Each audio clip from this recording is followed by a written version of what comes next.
All right. Hi, guys. I am here tonight with a very dear friend of mine, Dylan Gill, and I'm going to bring him on in a minute. Today is the 2nd of April. So, welcome to April. And thank you for the two of you that are already on Y2 Watcher and One Love 51,000. All right. So, anyway, Dylan worked at, I told you Scientology is like a triangle, and Dylan worked way at the top at a thing called CST. I'm going to bring him on now. Here he is. Here he is. There you go. Hi, Dylan. Hi, Tori. Hi. Can you see the comments? I can. I can Okay, see the good. comments. So they were all saying hi, hi, Bridge, hi, One Love. Hey, Sophie, thanks for coming on. She's my moderator. He's one of them. So Dylan, I was just saying you worked at CST, which I've been explaining Scientology is like a triangle. Right. And CST is like way at the top, right? Right. Right. Yeah. Well, kind of parallel, but yes, technically it's at the top. Technically it's at the top, and also technically for me, the public, it was very secret. We didn't know anything about it. I mean, it was formed in what, 82? Yeah, like May of 82 or something like that. But did Miscavige ever go public with it, or it seems like sometime he said it was happening. Well, wow. Like do you remember the ship project? Sure. The Right. maiden voyage? Yeah, but prior to that for like a couple good years, there was like hints of the ship project and people to donate and recruiting, but it was kind of like confidential. Yeah, I So, was yeah. invited to a confidential thing where they were asking for money and stuff like that for it. Right. People were giving big money too.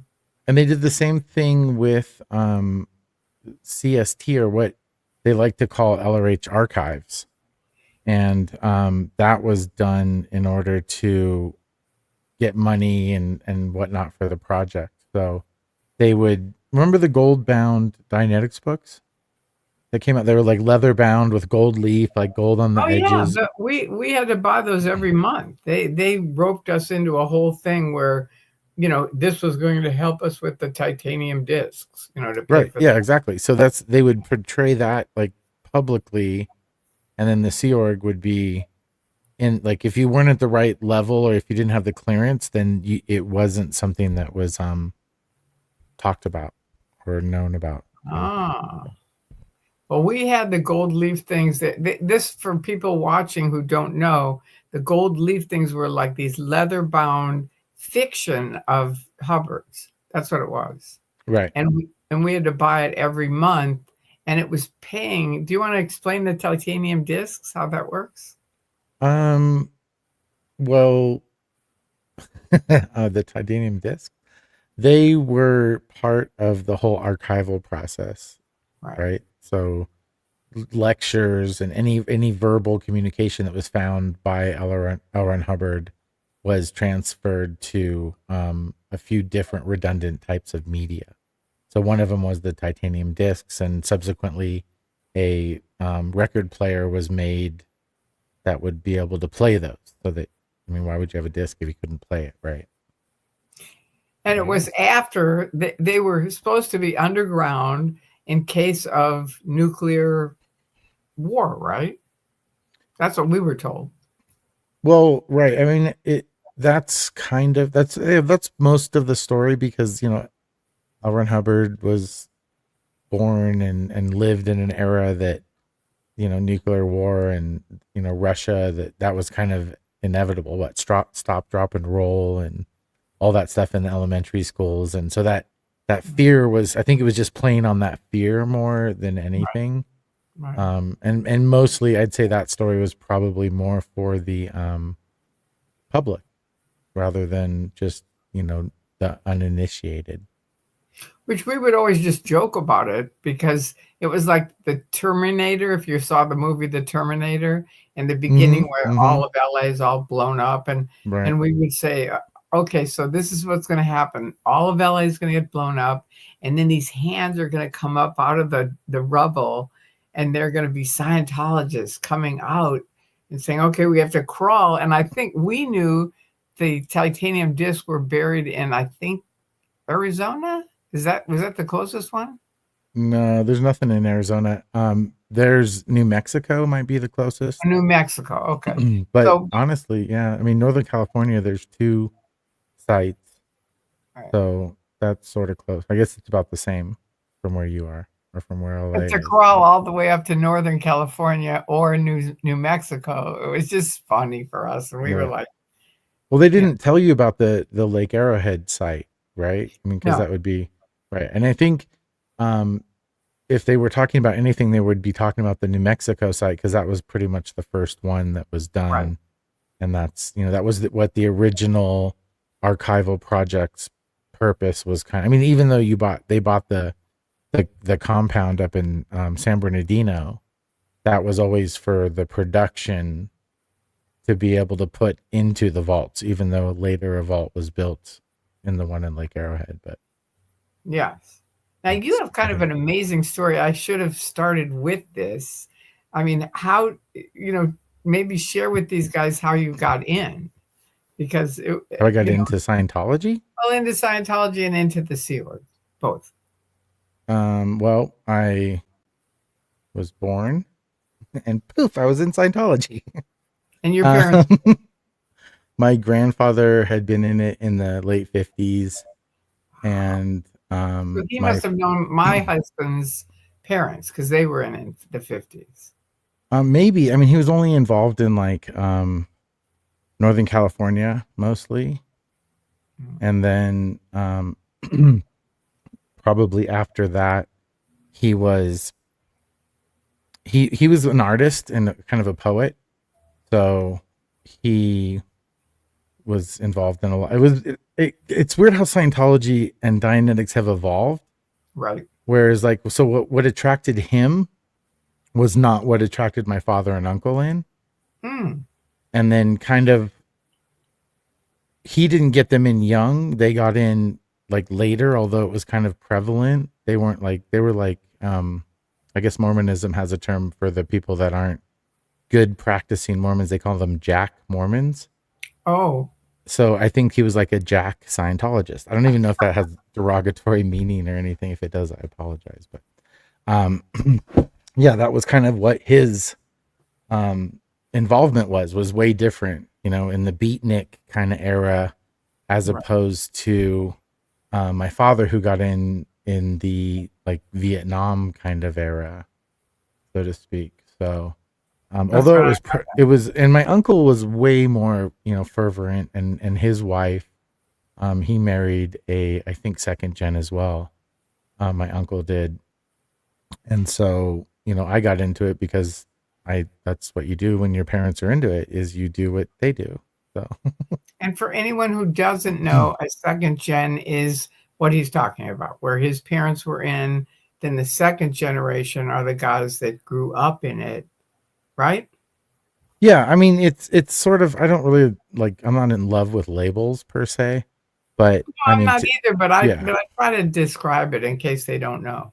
Yeah, so it's it I guess it can, if you're born into a Mormon family, then most likely you're going to be indoctrinated into that thought process. Now, whether you stay on the surface, whether you don't, you could either get involved and be a missionary, or you can not. So with Scientology, it's like my aunt and uncle were they were involved in the mission in Santa Cruz.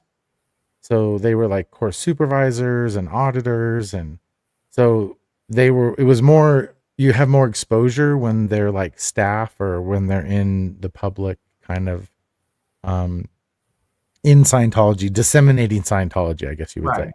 They're kind of And really in it. right. And then my dad kind of waffled back and forth. Like we were on lines in San Francisco, and then Concord Mission, and then San Francisco Org, and it was sort of that, it was always there, Yeah. like, and so statistics and dynamics, and those were always part of how like when problems of life came up, that's how I was dealt with those ethics and, those kind of things. So Right. it's sort of, that's how I got into Scientology. Um, I always say Scientology is like my first language because I just kind of understand it. And then later when I was like 14, I think I first got recruited when I was like 11. Um, and at that time I was pretty gung ho. Like I really sort of believed, and like I was more excited or enthusiastic towards it. Um, and by the time I was 14, I wasn't so excited to join the Sea Org. I wanted to, but I wasn't like, I had other things that I kind of was getting more interested in.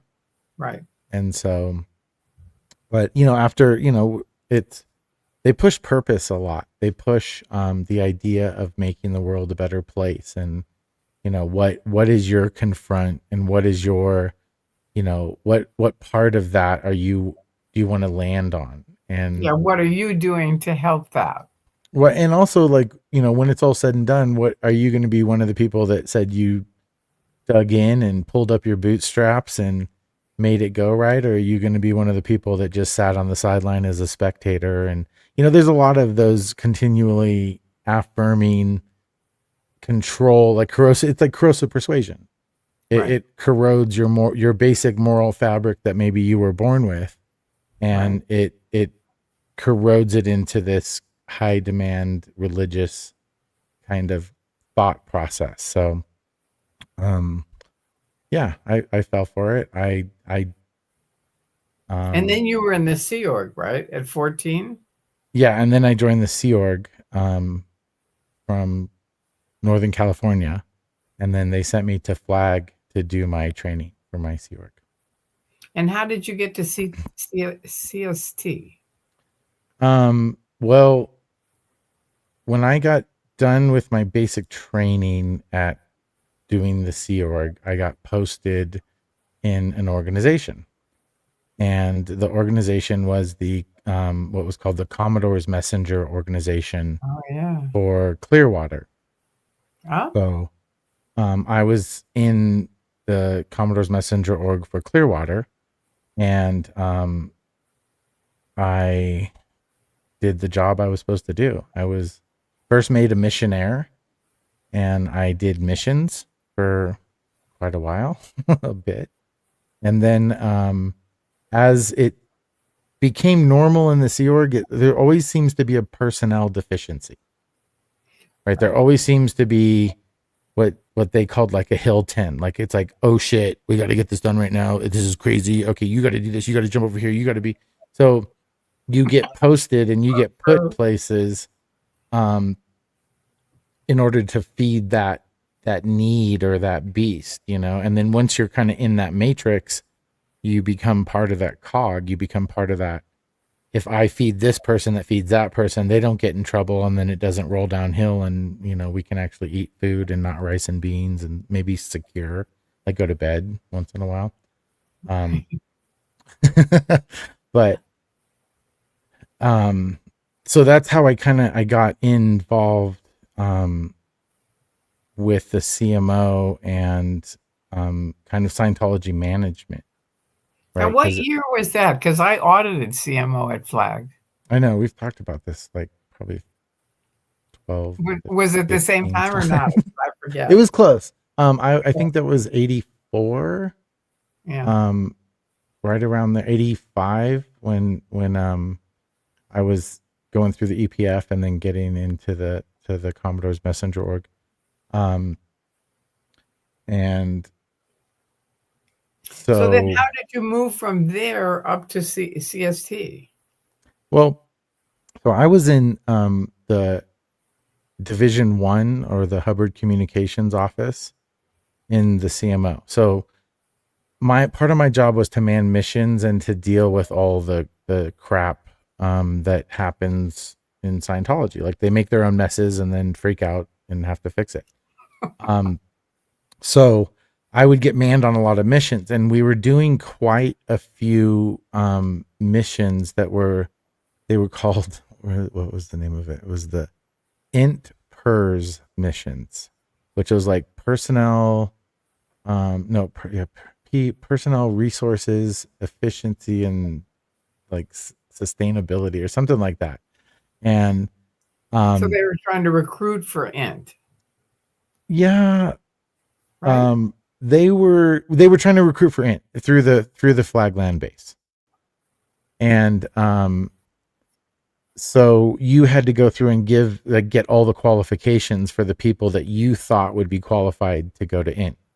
Right. And since it was a mission, you had, major targets, mission purposes, vital targets, operating targets, and you had to get all those done and show compliance and sent like those missions. The products were basically completed staff work or like presentations that you would send up to int and to usually to CMO, like the Commodore's Messenger Org International. And so, yeah, Bridge 1872 asks, what does a typical mission look like? So usually a basic mission, and there's different levels of like observation missions, there's info gathering missions, there's situation handling missions, but they all basically follow a pattern. And the pattern is usually the way the Commodore's Messenger organization is organized is similar to a normal org board, but it's different because of the organization that it is. So instead of it having delivery and tech and qual, it has like operations and action. So And can I just say one thing? uh-huh. The mission you're talking about is sending people out, I think, right, to do things. Right. Whereas, we've also been talking about missions, like at the bottom of the triangle where they used to have missions. Remember? Yeah. You Oh know, yeah. Yeah. I remember the whole mission but your network. missions are different because they're product missions. Right. These are actions. So the mission you're talking about was the basic public relations front. Like what people look at as the test center now in LA would be a mission. Because that's like your front facing people. You sell basic Dianetic services, you do like contact assist, you do locationals and other things like that. Right. And intro services basically, which they really capitalized on in the early 80s, and that's like a whole nother topic really. But the missions, and then at that time they were class 4 orgs, and then they had advanced orgs, and then they had St. Hill orgs, and then they had like the flagland base. And so they got rid of missions during the whole corporate restructure, reorg kind of thing to bring all the money, because individuals were making too much money was the basic. And this goes into mission. That was a mission that did that.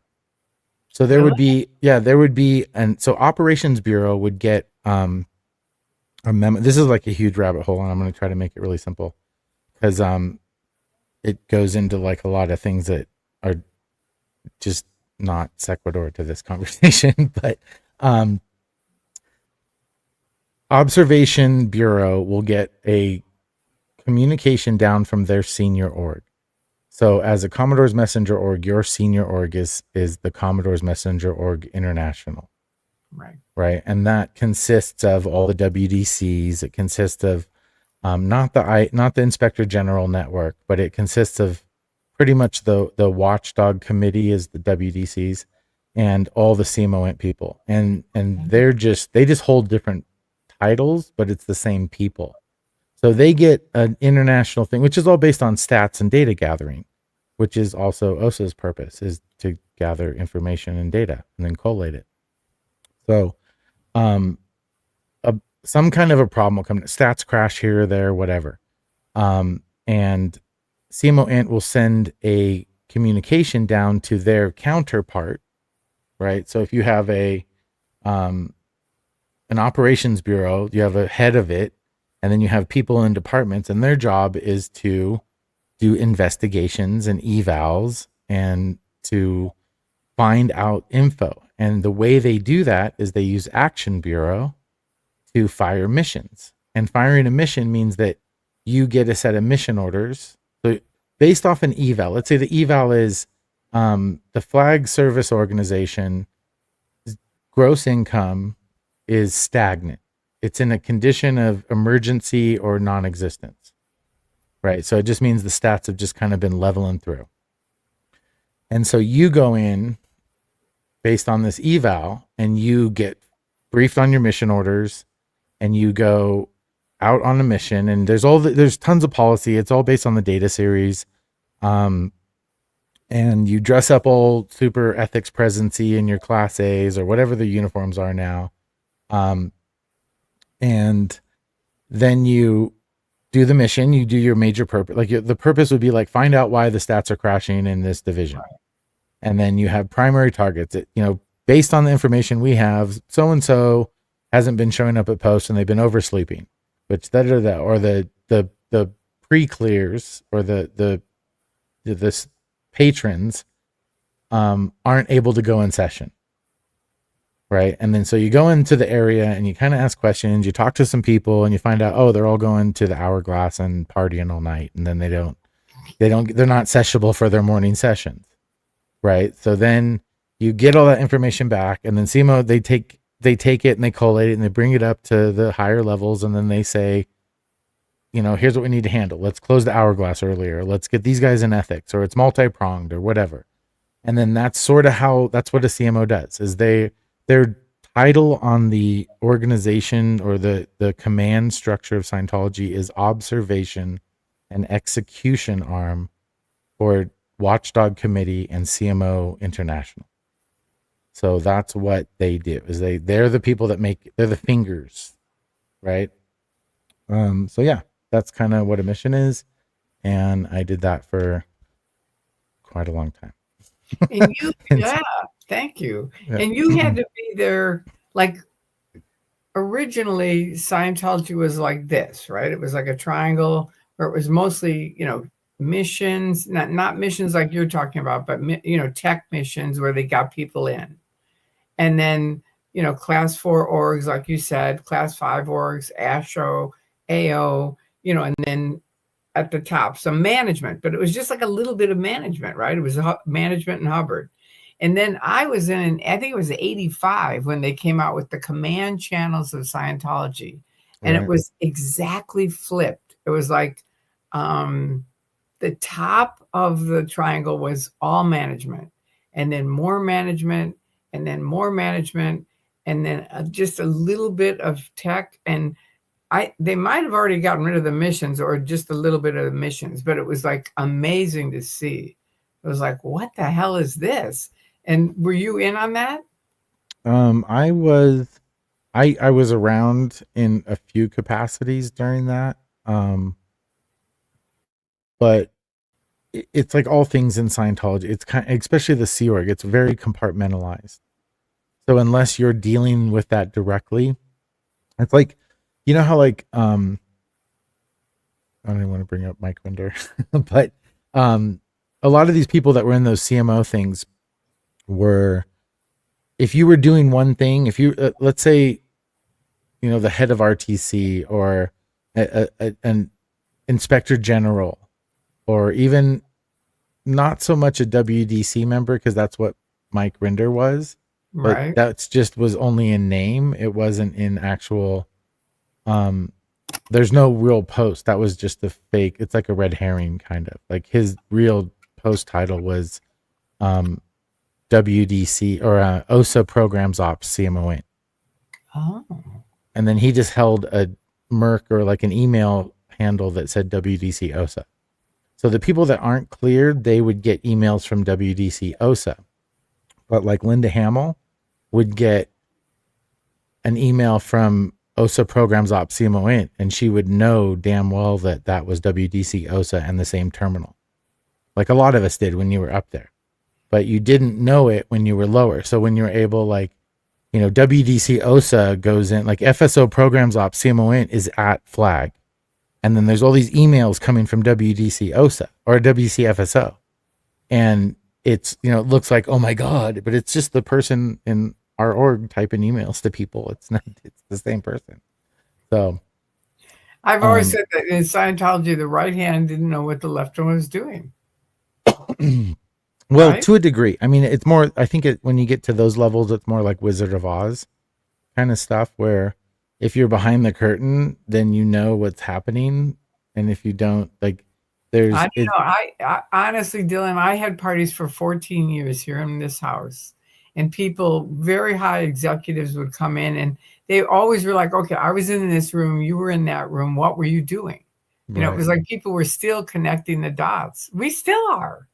I right. still run Yeah, into yeah, people and find out what were you. I'm tonight. I'm learning more about you. right. It's. Don't you Yeah. think you still learn stuff every time you talk to someone?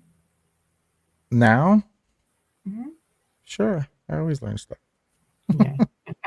Um, so yeah, either way, I guess your original question was, how did I get to CST?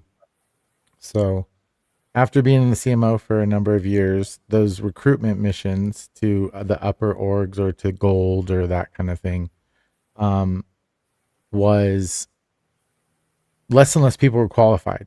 After you do that, after you go through and cull your limited number of personnel, Right. um, 4 or 5 times, you don't. There's no. It's going back to the dry well and expecting more water. So Right. eventually, that target gets pointed at the only people qualified, which are usually in the Commodore's Messenger org at the local levels. Right.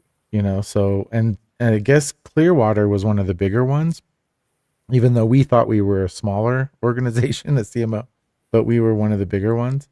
Um, so there's what you talk about, the disconnect. Like we'd play the birthday game with all the other Commodore's Messenger orgs, and we thought they had just as many people as us because it's the idea of perception and perspective, Right. right? We only looked at everything through our own perception, and not even individuals. I never thought of myself when I was in the Commodore's Messenger org as Dylan. I thought of myself as the cope officer or a missionaire. Yeah. I didn't say Dylan missionaire. I didn't say Dylan the cope. I was the cope officer, CMOCW. And a lot of ex-SEAler guys still are that way. I think that's more conditioning. When I say that, it's like triggering in a way that is familiar. Like I understand. It feels natural. It's like when you normalize trauma as a child, right? Hmm. Like shaming and guilt and ridicule becomes love, and you normalize that in a way. So when you already have that idea, and everything is going to turn back to ethics, and what did you do, what are you doing, who's connected to you to have you're going to normalize that more and more. So Yeah. you're going to become that post, and you're going to willfully devalue yourself as an individual or an identity. Wow. And that perception, they don't want you to have perspective in the Sea Org. They want you to have the perception of what you were supposed to be to them at that time. And you're supposed to Which is only look why I out don't of, think they get auditing, right? what do you mean? Well, very few Sea Org that I knew when I was in ever got past clear if they got to clear. Right. No, absolutely. I think the people that did get auditing all the time either had money on their books prior to joining the Sea Org, or Right. their parents had, like, I knew quite a few kids that, their parents would give them 2 intensives for their birthday or something, and they could go to the Flag HGC and Right. actually get auditing, Right. right? HGC meaning like Hubbard Guidance Center. Right. But Where you get on um yeah, professional. where you get, yeah, your Yeah, so, but professional. otherwise in staff, really you got like FPRD, which is the false purpose rundown. That was done, and usually done on like all 8 dynamics. Like, and that, it's oddly enough, that's what you also get on the RPF. So it's like they just church it up, right? If you're doing it when you're on staff and in good standing, and if you're doing it when you're on the RPF, then you just do it a lot more. and you co-audit, which is a little different. So, but I knew otherwise, some no. of this, the RPF stuff, and when they came out with Key to Life, one Mm, of the drills is run around a pole. And right. I said, Yeah. I will never be doing Key to Life for that Yeah. I reason. remember the poll. I was, when they redid Int, I was on the RPF, and I remember the poll. They had Yeah, a poll that was LRH talked about, like the poll that people ran. I think Karen, KDLC did that, and a few other people. I can't remember who else. There was somebody else. I think Biddy Miscavige. But yeah, it was very. And then there was the person that they made it from, or they used, the LRH said, run around this poll. That person was kind of what made it famous. But yeah, I remember that poll. But they did do that. you have Yeah. to And run around it. no, you didn't. I mean, that was the a punishment if you're on the RPF, or if you were going through, certain processing and ethics handlings. Right. Um, I Here's a don't question for I Dylan don't and think we Tori. did. Did you ever cross paths when you were both in, or did you hear of each other? Like I said, I didn't even know really about CST, and I didn't know Dylan, I don't think, unless I we were in session together. But Yeah, I don't remember getting. I was quite busy in the Sea Org. I didn't get a lot of auditing. I didn't get in a lot of trouble for a long time either. So, um, yeah, so that's how maybe I got not. up to Maybe we didn't. CST, right? I met Dylan when after I left, I put my phone number up there. Hmm. And do you remember calling me? Oh yeah, Yeah. And yeah. and because I only thought there were 50 people on the internet because that's how many were on the message board. I think there's And like 60 now, but I'm not sure. so I put my phone number up there thinking, okay, those 50 people can see my phone number. And people just called me day and night. So you called me and told me your story, and it was an amazing story. But then so did a ton of other people. And then you called me back, I think about a month later, and you said, "This is Dylan." And I said, "And who are you?" And I had that memory thing anyway. Hmm. So it's hard for me to remember a lot of different things. And I couldn't remember it, and you got really ticked off. You were like, "How could you not forget?" Yeah, no, well, it took a lot um, to reach out like that, like even at I that know, time. I know. So I think it was because even when it's interesting when your trauma is so real to you that it's like you don't, before you start to kind of like deal with it and understand it and start accepting more, Right. um it becomes super personal. So when you say something, it's, you almost want people to react in a way that validates that overwhelming feeling that you can't really figure out. Right. And so, and even with me, when after I left, um and then I started, kind of talking and speaking out again and connecting sort of, um it was, I didn't speak much, like ex Scientology message board. I was very anonymous even during the ARS thing. um I was really quiet because I kind of knew where I had been, and I knew that I left like very unexpectedly. So I was Yeah. pretty sure um that I would get in a lot of trouble. And that's kind of when Scientology had a lot, sharper teeth. Yeah. And their um tactics were a lot more overt rather than so much covert and even submissive Yeah, now, right? they were different in the early days. Did your parents freak out when you left? It depends what you mean by freaked out. Well, I mean, were they upset, or were you able to talk to them, or No, I no? was disconnected from immediately I, because that's what you do in yeah. Scientology. It's that's one of my, I have that sign, "Stop hurting families," and it's really my biggest thing. It's that and free speech, that they stop free speech. I mean, Right. also the kids and roping in kids is awful. Um, and billion-year contracts is awful.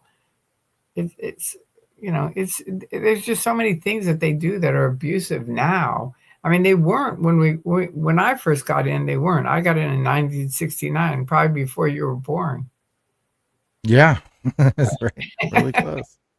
That's no, and that's like with my grandfather. Like he was in before I was even born. Like it's um it was a whole different world back then. Whole From different what world. like that's even growing up in it was so much different in my like fives and sixes and eights and tens Yeah, than it right. was in my teens and 20s and Sure. even now. Like Yeah. Oh, it's now, so yeah. much different. So different. Um yeah. So it Uh, was yeah, it was crazy. So I was definitely that was the time when I think there was a secret group called XSO. Wasn't it Mick Winlock's group or something like that? well, And Michelle started it, but yeah, it was oh, Michelle access. Wentling. Yeah. But I thought she started X Scientology message board. Oh, she did. What are you Yeah. talking about? It was a Yahoo group called XSO, and it was only Um, for like super. It was super clicky, I think, is what it was, honestly. But it was just for people that had been in the Sea Org, and that's actually where I first ran into Lori Conius. I is think that in that Lady group. Bird? Yeah, and then Yeah. she was over in X Scientology message board, and so I used to hang out in the chat in there for a while. But that was like a while after I left, so it was Right. a whole for me I was still super anonymous. And then when Mark Headley came out, and it was weird when new people would come out and they'd like play the weird games and try to figure out who people are. And it was a covertly strange kind of thing. Instead of just being like calling people up and communicating, it was this weird It perpetual was. cat and mouse game. Yeah, and because and I it was remember really when I came off-putting, to out, be honest with you. and Yeah. then Headley was on Xenu TV or Right. Xenu.net, and that Right. chat, and we knew he had to be out with gold because he knew all kinds of secret stuff, right? Right. And By but we proxy. didn't know who he was. And then He was Anonymous Claire showed up. he was Claire Headley's husband. That's who he was. Huh? He was Claire Headley's husband. That's right. But in 2008, Anonymous showed up. We had that protest, and he came up to me and he said, "Hi, I'm Blown for Good," which was his nickname on Xenu.net, Ooh, the chat board. burn. He Right, said, right. "I'm Mark Hadley, and this is my wife, Claire." Right. So, and the kids, he had the kids and everything. So, Mm-hmm. Yeah, I know. Yeah. My kids have played with his kids a couple times. that's um, one thing about Dylan. I will say he is a great dad. I have listened to you for years just on the phone, and you're really a cool dad. You are. Your kids are lucky to have you. I appreciate that. Thank you. No, I mean it. I don't have I'm used to it now, but I still don't have a clue how to do it. So I just kind of go. That's When I always how it is. when I started, it was more like I want to do the opposite of how I was raised, Right. and I kind of went off of that. But that gets you only a couple steps, and then you have to kind of start figuring stuff out. So I think that's But what I you tried to did. do. I mean, you Yeah. did. I'm telling you, I've listened to you, and I'm like, this guy's got it together. You know, Well, either that or I put on a good show because I don't have it anywhere close to together, but I appreciate that. I really do. well, it isn't that I'm not saying you have it together, but you're good with your kids. You just are, and I'm not taking that away. Oh, So because it's a responsibility. I made uh-huh, a choice to bring them into this world, right, so I should be that person, be that support structure. One right. hundred percent. Yeah. But that's so great. I mean, I talked to so many parents where it isn't that way. Hi, Rib Guy. I just saw him pop on. Yeah, it's pretty And crazy. One Love, and oh, there's a whole bunch of people here. Okay, Diane says, I remember the XSO site. Okay, That's Marissa. That's Marissa. Sigma. that's Marissa? Yeah. Oh, how funny. Hi, Marissa. I never remember her as that name. I know, And right? That's kind of one reason why I changed my name from um, Blow no, Drill to the Gill 303 because I don't know, I felt like I was hiding behind something and it wasn't really me. And when I go in chat, people know who I am, but so they'd say my name, and I'm like, well, why would I hide behind this moniker? It was even kind of triggering because it's like blowing in the Sea Org is a big deal. Like as hard as it is to join, it's almost equally as hard to leave. You know, when oh you God, yeah, like you're basically you might as well, be dropping an atom bomb or like killing mass murdering people is what it feels like when you first um start even harboring ideas of leaving, right, and even that's like cloak and dagger because you can't speak it, you can't talk about it in session if you have long term. For me, it wasn't. I was in until I wasn't. right. Like it was one of those pivotal moments, and then that was about it. So, Me too. um, Me yeah, too.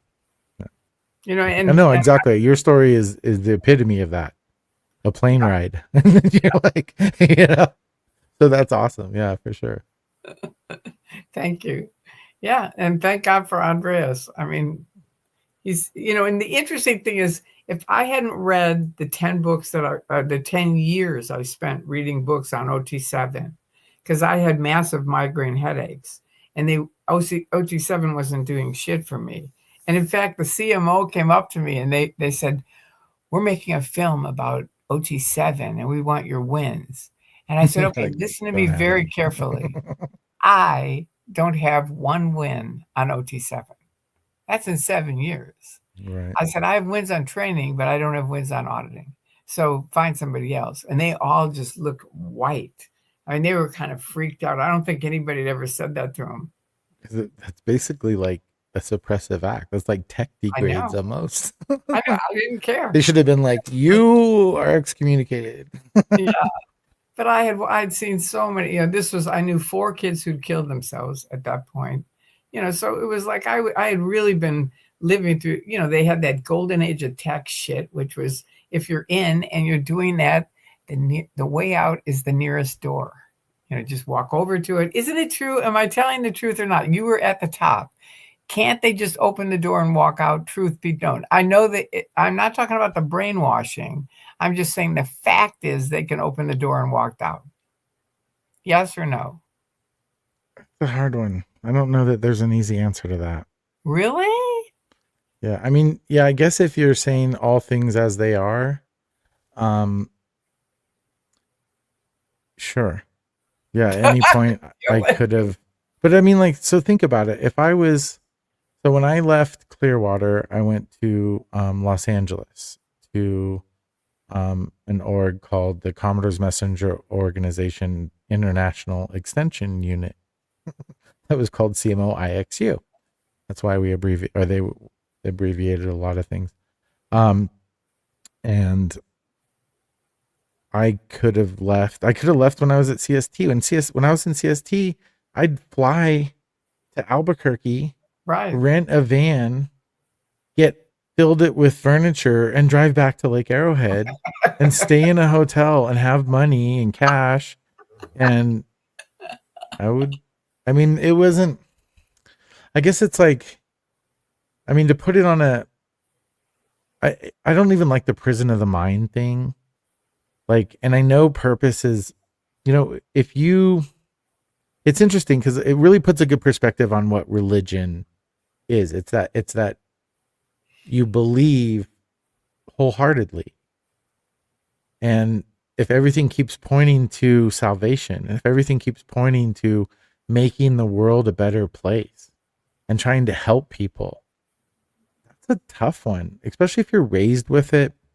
I don't know that leaving you know, is such an option, Yeah, walking out the I door. think if you're And born in it and raised in it, I understand and that. where do Where you it's like it's the overwhelm. Like this is one of those um triggers that's really hard because when you get out in the real world and you find a job or something happens and you get fired or you quit, it feels like you're like it's all so over. How am I going to find job? How do I get money? What do I do? You know? And as long as you have considerations in that area, it's debilitating. Yeah. And it's legitimately debilitating. It's not easy to just be like, oh, it'll all work out. Everything's great. Like it's not that way. There's competition. You could go to 8 or 10 job interviews and not get hired and think, oh my God, my resume sucks. My this sucks. What am I going to do? Like, how do I handle this? And even all the XSO are like, we're so, productive and that's why people love us in jobs. And it's like, yeah, no, you do that as a trauma response. But at the same time, it's like, you're doing it because if you feel like if you don't or you fail, you're going to be like killed. Like you're less than, and that goes back to the indoctrination of like the tone scale. Right. So if something bad happens and you get griefy about it, tell me what happens as an auditor if you get griefy and you're on post. It's not I like, never oh, did. poor Tori. I, Are you but having a bad day? I will tell you what happened one time. I was um I was on an internship for set checking because I wanted to do FPRD, and you had to be a set checker to do FPRD, which is why I went to Flag to do that other. It was a new pilot they had out. But anyway, this guy kept talking about how he would sneak out. He was in the Sea Org, and he would sneak out and go watch these porn things. And it was this girl in white boots, and he just would be like, and he had a lisp, and he would go, "I lust after her boots." And it was like, it didn't have anything to do with her tits or anything else. It was her boots. And I would just burst out laughing. It was the only time in all the time of me auditing where I kept drilling it on the internship, trying to, get flat on it so I could just stay there. And I said, really, you've got to get him a different auditor. It's just too funny for me. It just Right. was. But I never Um, got griefy. I never got sad as far as that. That didn't happen. well, no, you don't, because you learn that like in Scientology, you pretty much have to stay mildly interested the whole time. And then everybody thinks you're covertly hostile. It's kind of like, um, and that's how they, that's part of the labeling. Like it's, what is it? Did Carl Jung said, about judgment. I can't remember the quote, but you don't judge people. It's bad. That's basically what he says. And that's all Scientology is juggling. It's like, it's the whole idea of like, um, you don't tell somebody their case. What was the word? You don't evaluate. Evaluate. Right. You don't evaluate for somebody. Right. And then, but yet you're like, oh, that was covertly hostile, or you're PTS, or like, it's sort of like you still do it. Yeah. But you have to stay in that range, or you get kind of, there's safety measures. Right. So, the Cult of Scientology says Dylan has the most interesting story, in my opinion. Um, but he Hmm. is my favorite ex member to listen to. Keep up the fight, brother. There you go. I told Thanks. you, everybody loves you. Name Cult of Scientology. Cult of I Scientology. always find it interesting how in this, like the fear laden in this environment is like the power that OSA yields that it doesn't have by creating this like ambiance and atmosphere of like, we know everything and we're everywhere and we're all, and that's part of kind of what they're supposed to do, and they succeed when everybody's worried about how OSA is going to get you. So is Right. it projection, or is it, like I get filmed. Every time I move, a car drives by, a rental car, and slowly goes by and films me and make sure that I see him, and they go by a few times, and then, they're pretty much, and I'm supposed to be like, oh my God, they're around every corner. Like I don't care. I Yeah, really that's don't. how I am. Once you Um, get to that point, then you're okay. I think that's the successful point. It took me a long time. It did, because they were attacking me for years, and nobody would stand up for me. I had 4 people that would stand up for me, and it was awful. But right. but I kept going, because I realized someone wrote me from way up high in the church and said, you know what, Magoo, so many, the light is so on you. Don't stop talking. They said that is your security is communicating. To Right. the degree you tell your story, you will be safe. If you stop, then hands off. Who knows what they're going to do? But that And so seems I like made that fear very, too, though. huh? Like honestly, that seems like you better keep telling your story or else. No, no. I mean, So this was it's like early it's on. This was right. early on in 2000. I mean, now I just I do it gotcha. because Yeah. other people write me and say, you really helped me. And because of that, blah, blah, blah. I mean, one guy a couple of days ago was going to join the Sea Org and he saw my video and got to a couple other videos. And, I'm usually a link to other videos, but Right. it helps them. It helps people realize, wait a minute, this isn't what I want to do. So that's good. Right. Right. So tell me, when you were up at CST, was it good? Was it bad? Was it, you know, what was it like? So I've been asked this question a few times. I did a podcast with Leah and Mike, the Aftermath podcast. I was gonna do their show a couple times, like season 2 and season 1. But there was a lot of, I don't know, legality, producer people fighting for attention kind of thing. Right. So I ended up doing their podcast. And it was, like the whole big Where's Shelley thing kind of ties into this of like, so what I described as my kind of part in the Sea Org was I was always on these lines where everything, all the information is trickling down, right? You have the command channels of Scientology, right? So they're all meant to wring dry every ounce of service and delivery that they can. At least that was the original purpose when like you got in, Right. right? And then that subtly started to change, where the emphasis wasn't on like well done auditing hours or value of services delivered. It Yeah. was on gross income. And it was a subtle change because, it's policy that a service org's number one stat is value of services delivered. That's LRH policy. You can't change that, but you can, but you can't change it like overtly. It has to be Right. done like very subtly. Right.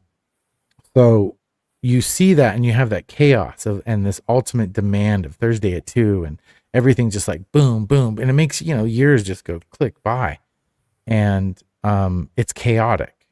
Right. And then the higher you go up in those management orgs, the more chaos and the more randomity that you can handle. Right. Like the kind of crap that we got done that was just absolutely ridiculous for no reason really or no purpose. But still we made it, we got it done, and it's almost deafening. It's like living in a city and then going to the rural countryside and being Right. able to see the stars, being able to like breathe. So going to CST for me was like a breath. Like the prior years of the Sea Org was like holding my breath. Yeah. And then this was like exhaling. Right. And so one of the things that I had said early on was I was kind of the first person. I told Angry Gay Pope where Shelley was. And I only knew because I talked to a few people and I was pretty sure, like it was right when John Brousseau came out. And I knew what his role was. And I knew that he would know where she was, but I was pretty sure I knew where she was because of the info that had preceded her leaving and her being brought up there. And the other thing I know about the Sea Org is when you get in trouble, if you're not RPF, there's a path to atonement. And atonement isn't, I'm using that as a not Scientology word, or it's there is a way to get through your conditions, write your overts and withholds up, get some tailor-made sec checking, and re-enter the group. So I told you it's my first language. and I'm not gonna dumb it down. I'm talking about Scientology, so I'm gonna talk Scientology. um, and so when I got up there, it was calming. I mean, we still had jobs to do. We still had, but it was just a whole different. You weren't on those command lines. Right. You weren't on that cash grab, and where training and all this became just like this busy work. And it Mm. was really how much could you reg somebody for their whole bridge, which is so out of exchange. I mean, it's like the most un-Scientology principle that there could be. Not that Scientology is a good thing. I'm just saying that if you No, I were, know what you mean, yeah, though. The original, what they said, what it was supposed to be, and then what it morphed into. right. And it's even to, I don't think that LRH was pure intent. I think he was really good at compiling, and he was able to put some very ancient thoughts and processes together. And that's why a lot of people are like, well, I hate Scientology, but the lower bridge is actually really good. It's like, well, the lower bridge is pretty much psychoanalysis and ripped off from like late 1800s, Yeah, thoughts and just repackaged. And, that's true when, for most of Scientology, though. well, it's true for Dianetics 100%, It's true for you know, everything. I have a friend that traced. He and his partner traced every single piece of major tech to the from Hubbard to the basic, and they all right. have an Study earlier. tech, all that crap has Mhm. it. I mean, and some of it's not, he didn't even try to hide it very well because who's going to do that work?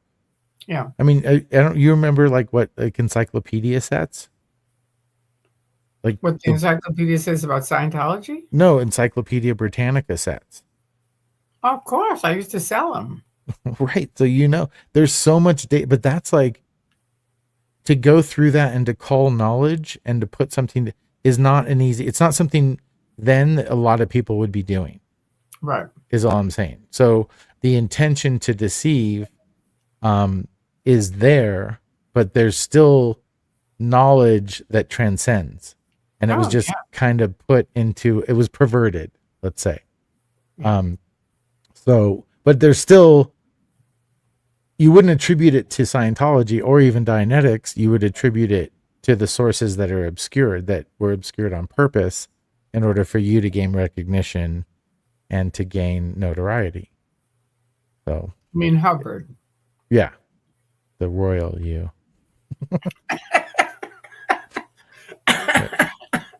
If you started a cult, if it was the cult of Tory Christian, then it would be, then it would be you. The royal you.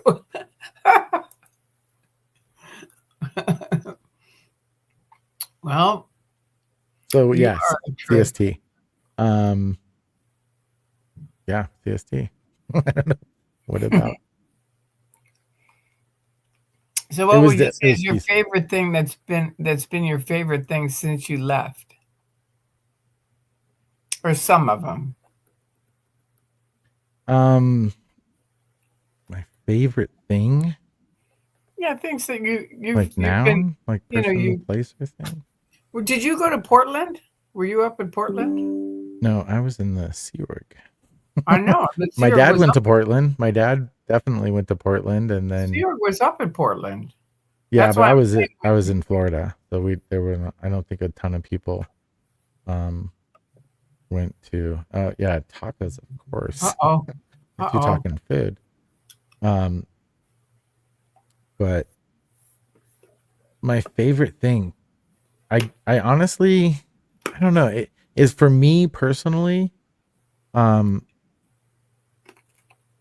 being probably just a wounded person without knowing it kind of my whole life was being able to, through having kids, not have that selfish want to recreate a childhood that I never got, Right. and being able to kind of facilitate the childhood I deserve.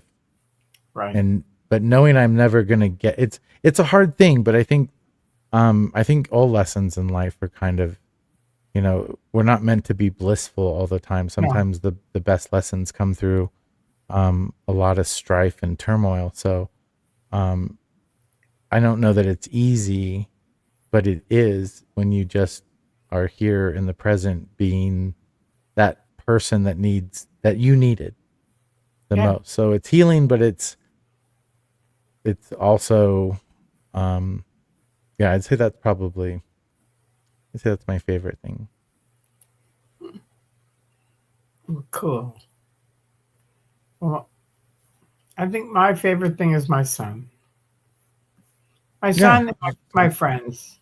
It's like it was shocking for me because, of course, when you're in, you have that whole there's nothing out there. The only thing, that's why I call it the Truman Show, because the only thing that's worth anything is in the Scientology Truman Show. If you leave, there's nothing out there. So I was really shocked when I got out. I really was. I mean, I drove around with Spanky and she would say a name and I would say, well, they're still in, right? And she'd say, fuck no, they left 20 years ago. right. And this went on and on and on. It took me years to finally get how many people were out. I mean, there are a lot of people that are out. Yeah, I So, think public wise, I no, this is Sea Org too. right. Sea No, and I know there's a lot of Sea Org that left. It's really strange because when I think about like my Sea Org unit and all the people that were in it, I mean only two. Let's see, Tom DeVock, Dee Dee, and And maybe Devo's Peter back on the Grafton. internet, just so you know. Yeah, he's making another dive in. Good for him. Um, he can do whatever he wants. He's focusing on being a dad, and now he wants to dive back in. God bless him.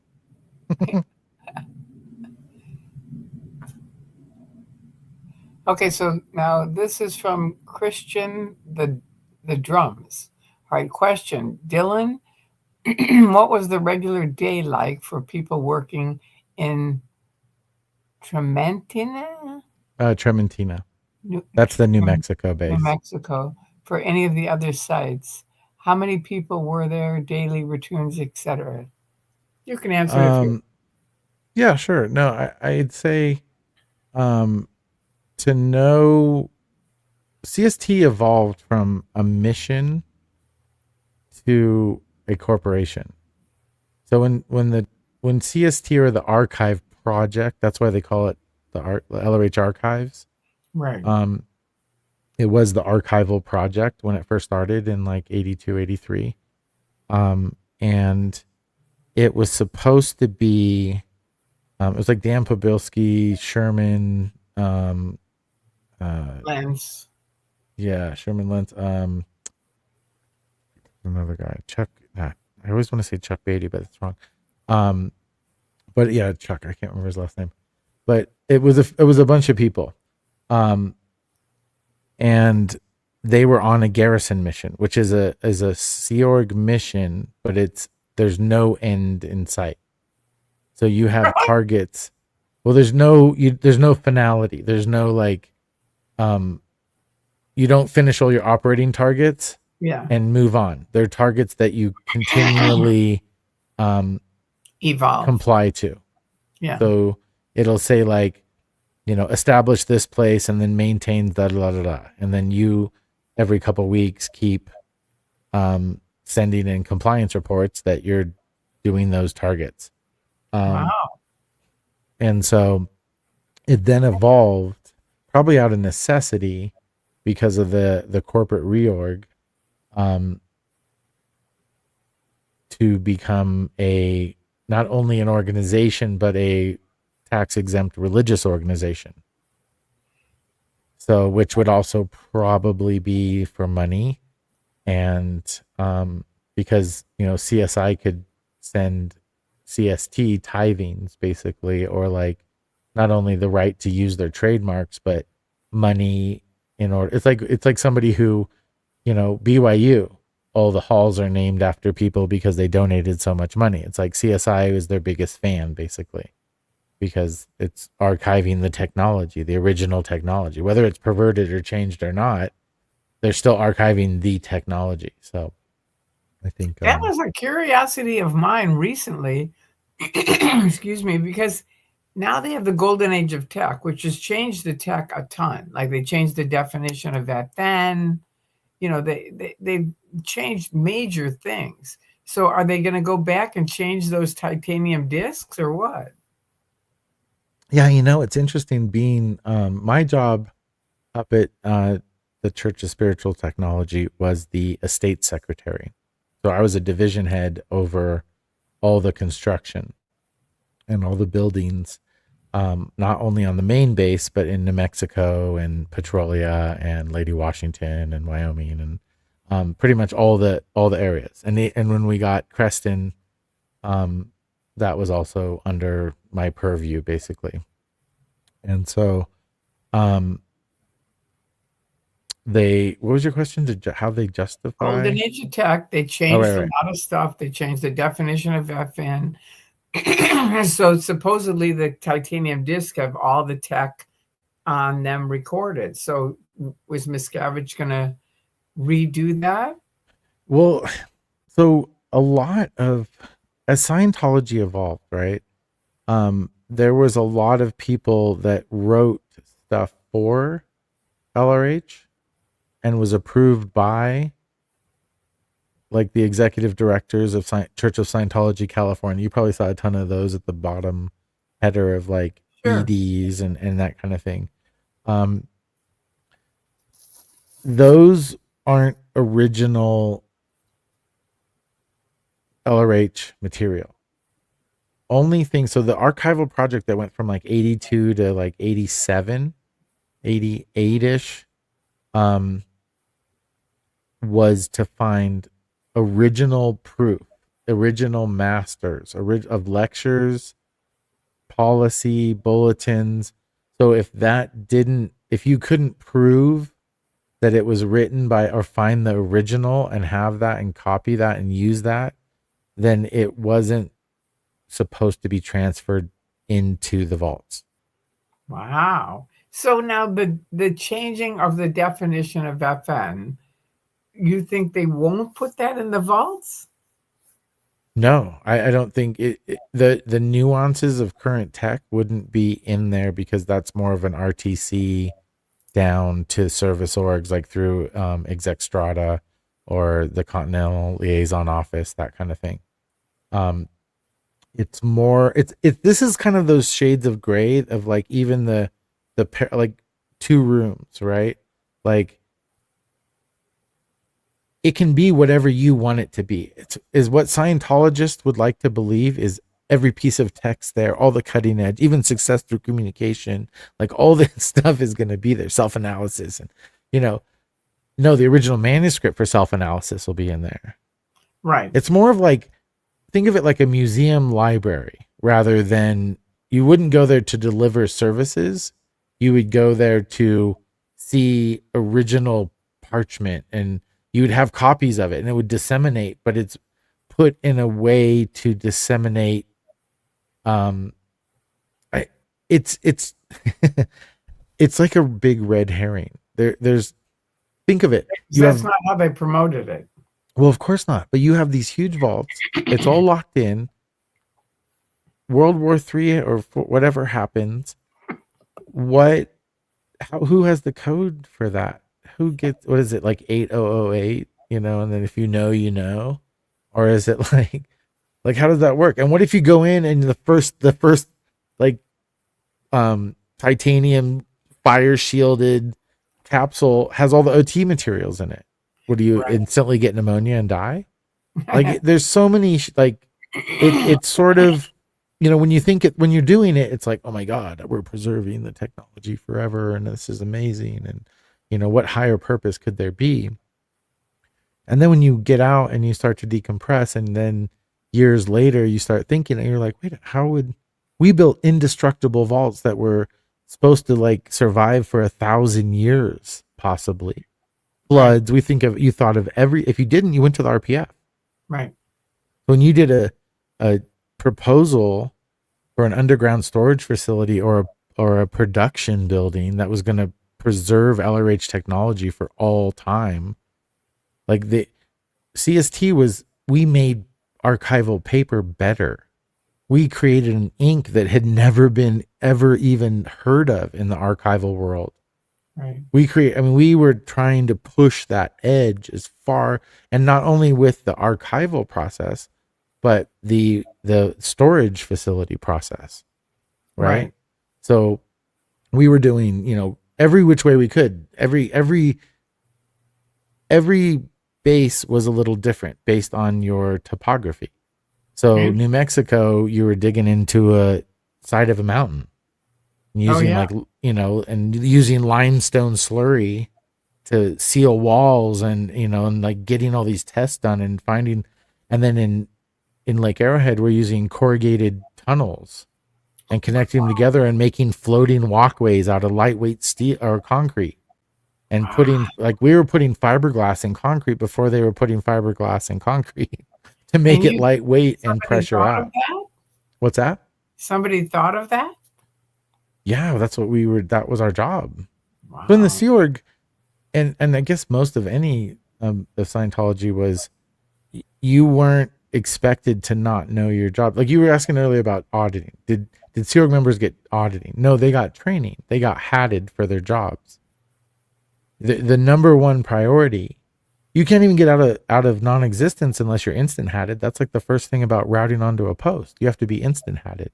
No, I knew you didn't. I knew Sea Org didn't get auditing because I was friends with a lot of Sea Org.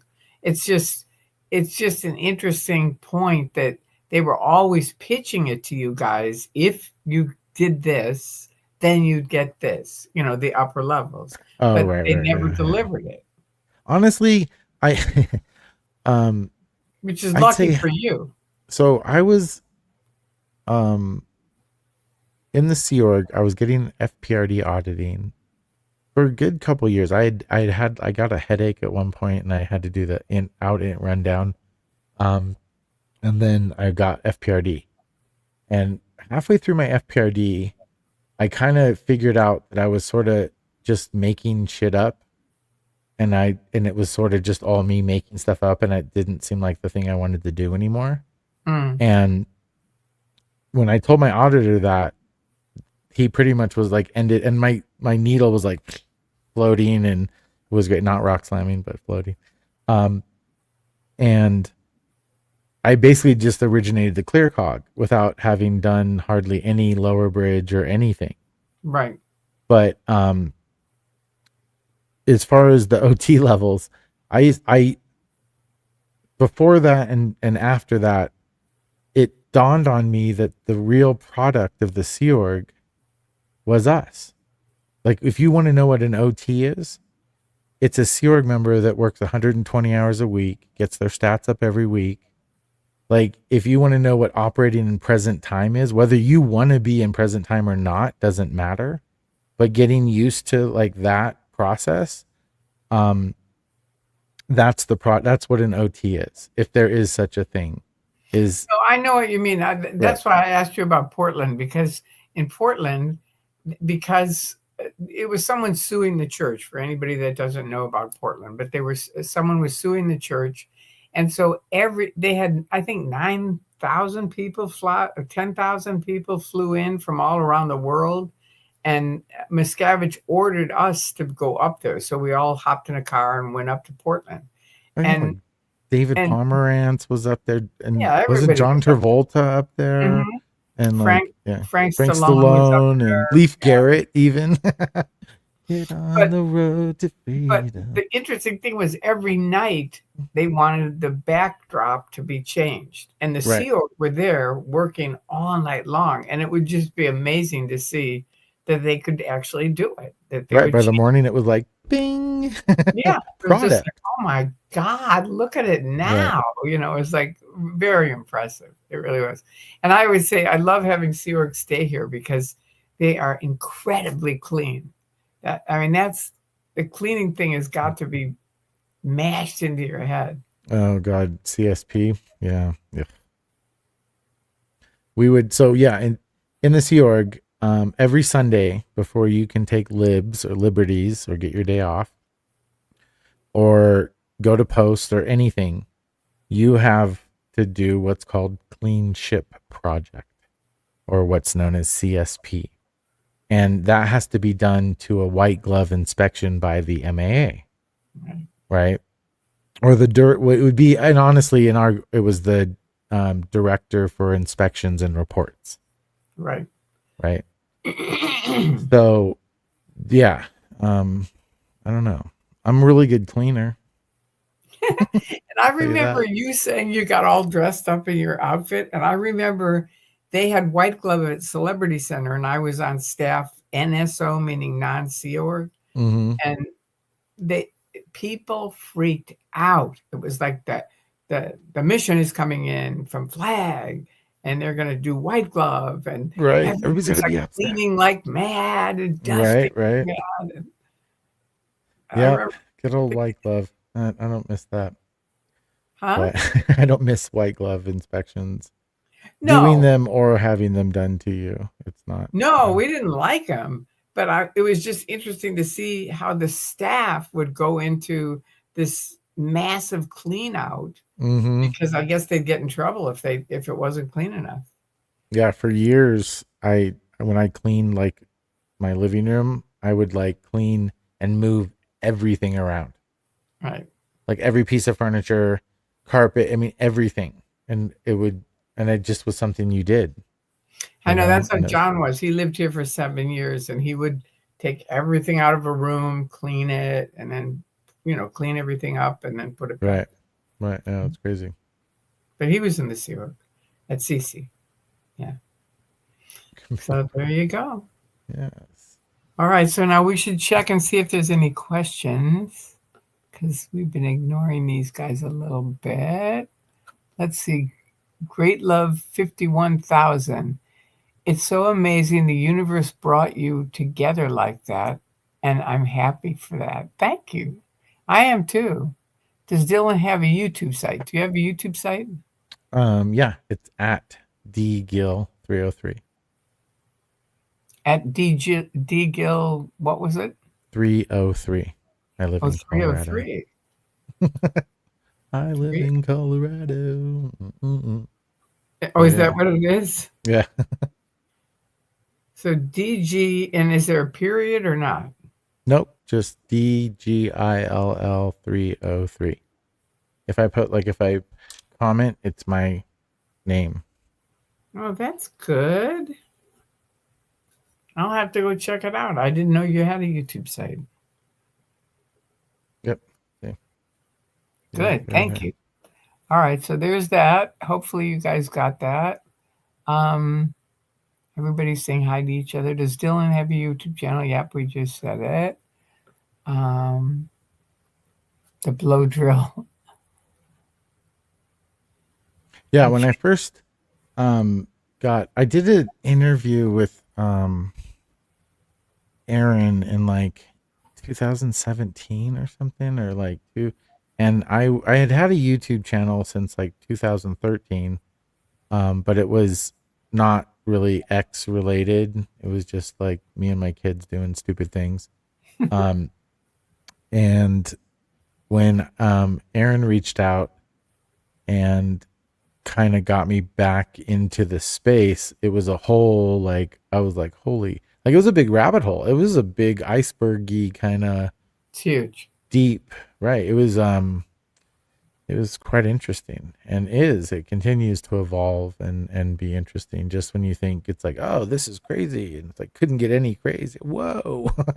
And so it's sort of it So it it causes, I guess it depends where you're at, and how much abuse, or how much, not abuse, that's a terrible word, um how much chaos you want.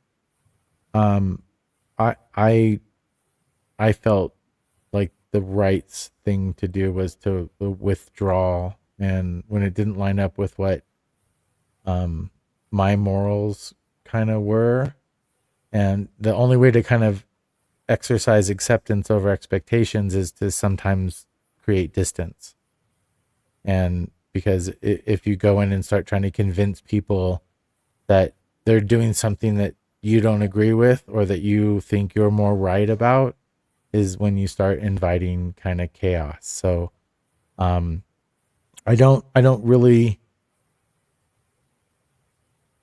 I don't know that withdrawing was the best overall, because I feel a need to help and be a part of something that would elicit a good change, kind of. And that, even that, I guess, is triggering, because it's like, oh gee, I want to make, YouTube a better place, like, so it's sort of it's hard, but at the same time, if somebody's dedicated to misunderstanding you, like, not much gets in. So it's kind of, it's futile to try to convince people that there could be other viewpoints when it's all about perception, not perspective. A lot of people are just looking at things through their perspective or their perception, and they're missing perspective. Right. They're missing that there are other people that have points of view. So, um, it is what it is. I I I hope that a lot of these exes can learn how to trust and love themselves so they can learn how to trust and love each other. But Yeah, me too. I kind of have to hope that from a distance at this point. But I am also willing to communicate and interact, because I'm not afraid, and I'm not vulnerable, and I'm not those things. I'm just in touch with my feelings, and I'm okay with communicating them, because I know that I can only agree to be hurt. You can say whatever you want, but I have to agree to that in order to be hurt. So it's kind of, um is it ideal in my perspective? No. I don't think it's maybe a healing space, but it is what it is. So It's a lot better than it was before we had the internet. I mean, yeah, and exactly. It's if we look at that, it's ESMB and AR. I mean, there was just infiltrated and muddy and yucky and infighting and people calling each other OSA. Well, you're CIA. I mean, you should know. I am So, CIA, but and here's my hat to prove it. right. Yeah, there you go. But that was the thing that was. I mean, even way before you're talking about the internet. You know, like news groups. Scientology.net was still on the internet. But I'm Right. talking about before the internet at all, when the only thing you could do was go over to an SP's house. And if you did, then you were declared suppressive. To find Right. out Right. the Right. information that all these people know. I mean, they know so much more than we knew when we were in, because you couldn't. There Right. wasn't an internet.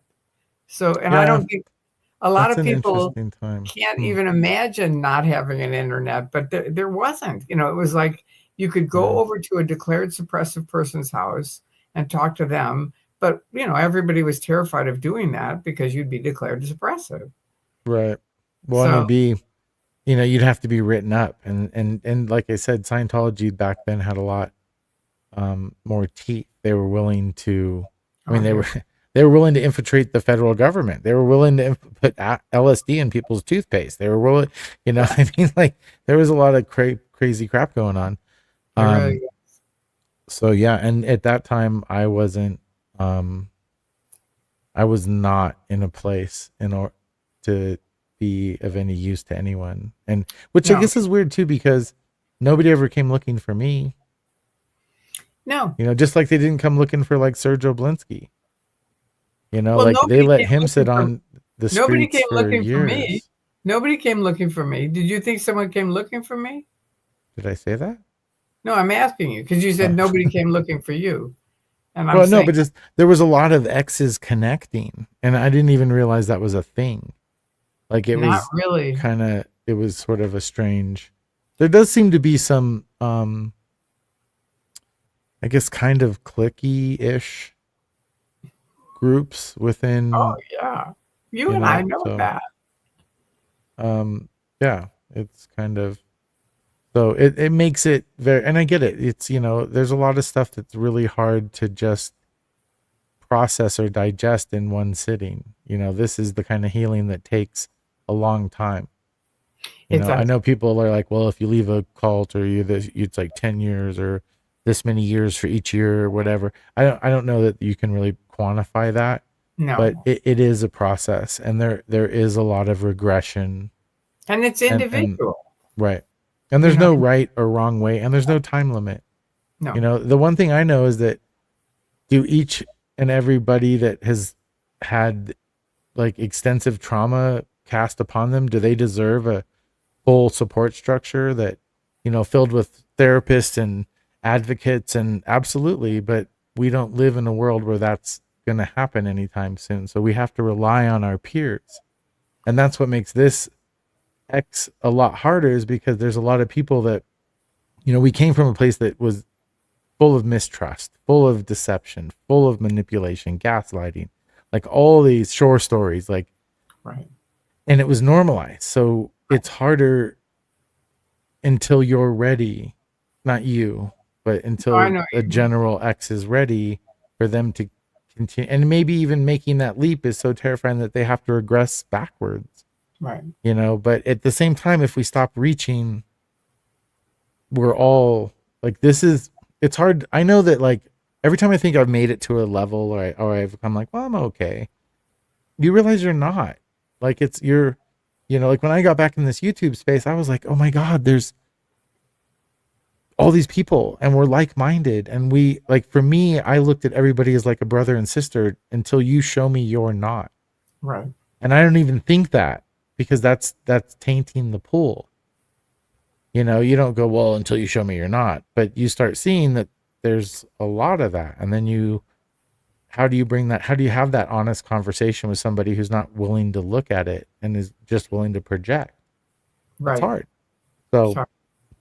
it's hard, especially when you talk about faith-based religions, and when you sprinkle in some basic, maybe ancient knowledge that does have some basic truths that are hard to argue away.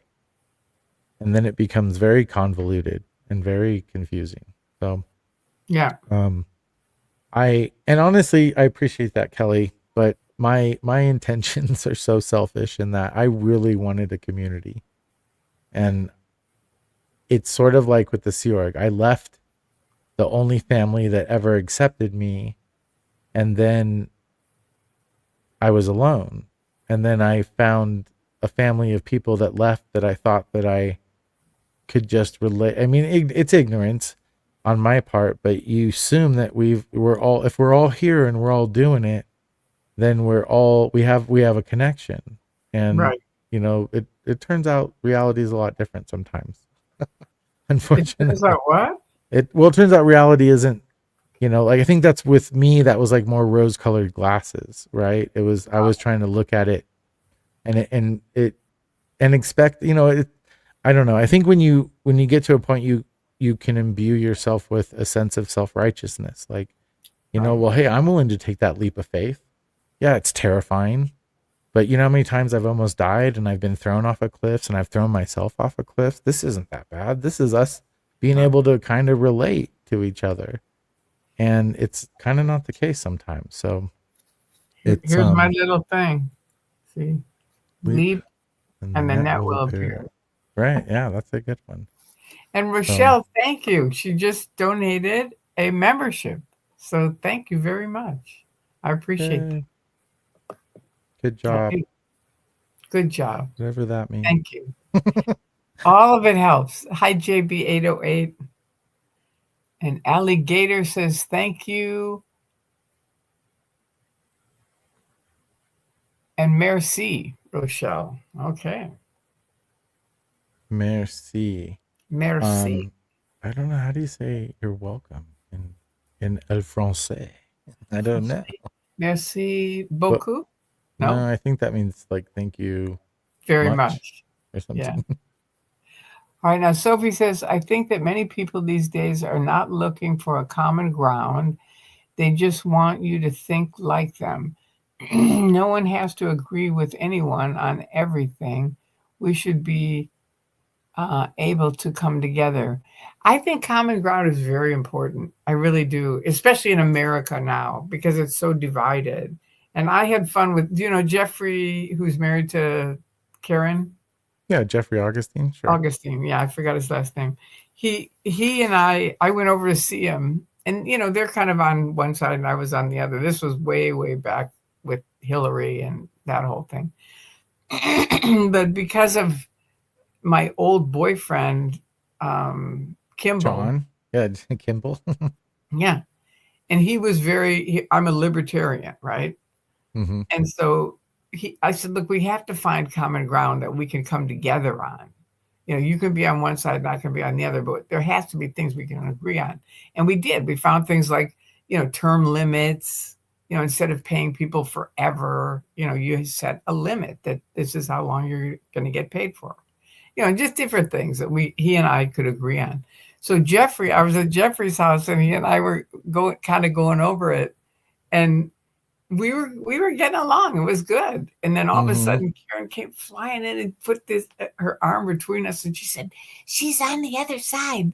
And Jeffrey and I were like, we have to, you know, Yeah, we well, have to find, politics, that's pretty dividing no matter what, right?